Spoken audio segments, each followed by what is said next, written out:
দ্বিতীয়বার জীবন ফিরে পেতেই যেন লটারি লেগে গেল দেবলীনার জীবনে। এবার সিনেমার পর্দায় দেখা যাবে দেবলীনাকে।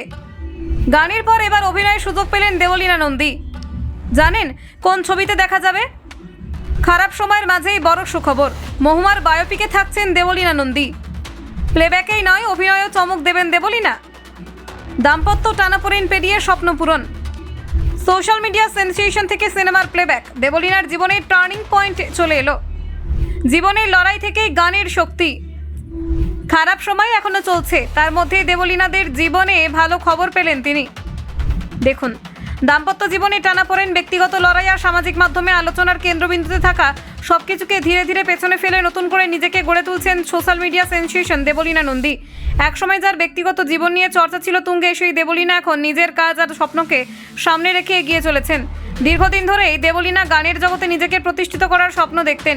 নিয়মিত রেওয়াজ, গান চর্চা এবং মঞ্চে পারফরমেন্সের মধ্য দিয়ে নিজের জায়গা তৈরি করেছিলেন তিনি।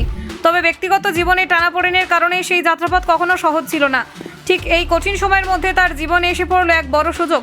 গত শনিবার প্রযোজক রানা সরকার তার প্রযোজনায় তৈরি মহুয়ার বায়োপিক গুনগুন মহুয়াতে দেবলীনাকে প্লেব্যাকের সুযোগ দেন। বহুদিনের স্বপ্ন যেন হঠাৎ করে বাস্তবে রূপ নেয়। এই খবর সামনে আসতেই দেবলীনাকে ঘিরে নতুন করে আগ্রহ তৈরি হয় ইন্ডাস্ট্রির অন্দরমহলে। কারণ শুধুমাত্র সোশ্যাল মিডিয়া সেন্সেশন হিসেবে নয়, একজন সিরিয়াস গায়িকা হিসেবে এবার তাকে বড় পর্দায় শোনার সুযোগ পাচ্ছেন দর্শকরা। তবে এখানেই শেষ নয়, শোনা যাচ্ছে এই ছবিতে দেবলীনাকে নতুন প্লেব্যাক নয়, অভিনয় করতে দেখা যেতে পারে। রানা সরকার প্রযোজিত এই ছবিতে মহুয়ার দিদির চরিত্রে অভিনয়ের প্রস্তাব পেয়েছেন তিনি, যা দেবলীনাকে নিয়ে প্রত্যাশা আরও বাড়িয়ে দিয়েছে। এই বিষয়ে প্রযোজক রানা সরকার জানিয়েছেন, মহুয়ার দিদির চরিত্রের জন্য দেবলীনাকেই ভাবা হচ্ছে।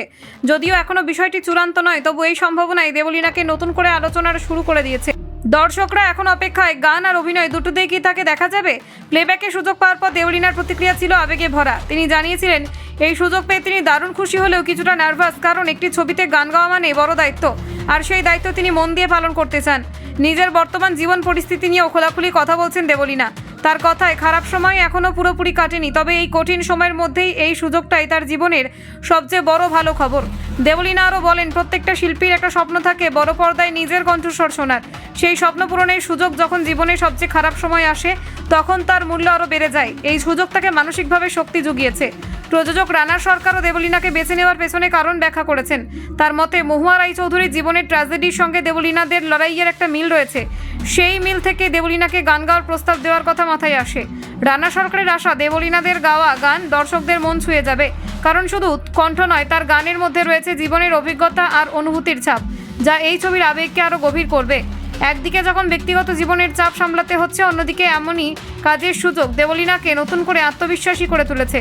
সোশ্যাল মিডিয়ায় তাকে নিয়ে যেমন আলোচনা চলছে, তেমনই ইন্ডাস্ট্রির মধ্যেও তাকে নতুন চোখে দেখা শুরু হয়েছে। দেবলীনা নন্দীর জীবনের এই মুহূর্তটা শুধুই একটি কাজের সুযোগ নয়, নতুনভাবে ঘুরে দাঁড়ানোর এক গুরুত্বপূর্ণ অধ্যায়। দাম্পত্য জীবনে টানাপোড়েন পেরিয়ে গান আর অভিনয়ের মাধ্যমে নিজের পরিচয়কে নতুন করে গড়ে তোলার পথে এগিয়ে চলেছেন দেবলীনা। ব্যুরো রিপোর্ট, নির্ভীক বার্তা।